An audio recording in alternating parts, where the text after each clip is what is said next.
সকাল থেকে একটা গুজব ছড়িয়েছে যে দুর্গাপুর এলাকায় বাঁধ ভেঙে গেছে, এই বিষয়ে কি বলবেন? অ্যাকচুয়ালি আমাদের কানেও এই কথাটা এসেছে এবং আমরা বিভিন্ন জায়গাতে অ্যানাউন্স করে দিয়েছি এবং আমাদের যে মাধ্যমগুলি আছে সবাইকে জানিয়ে দিয়েছি যে এই ধরনের গুজবে যাতে কোনো কান না দেয়। আর আমরা আমাদের অনারেবল ডিএম স্যার এবং অন্যান্য যে কৈলাসহর মিউনিসিপ্যাল কাউন্সিলের জনপ্রতিনিধিরা যারা আছেন, ওয়াটার রিসোর্স ডিপার্টমেন্টের অফিসিয়ালসরা যারা আছেন, আমরা সবাই ভিজিট করেছি। এখন পর্যন্ত যে এম্বারমেন্টটা দেখা গিয়েছে বাঁধটা এটা ঠিকই আছে, কিন্তু কৈলাসহরেতে জলের যে নদীর যে জলটা বাড়ছে এখন এক্সট্রিম ডেঞ্জার লেভেল ক্রস করে গিয়ে 25.05 মিটারেতে গিয়ে পৌঁছেছে।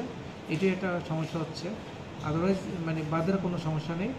এটা একটা গুজব। আমি সমস্ত জনগণের কাছে আপিল রাখবো যাতে গুজবে কান না দেন, এবং কেউ যদি গুজব ছড়ায় এবং প্রমাণ হয় ডিজাস্টার ম্যানেজমেন্ট অ্যাক্টে কিন্তু শাস্তি দেওয়া হবে।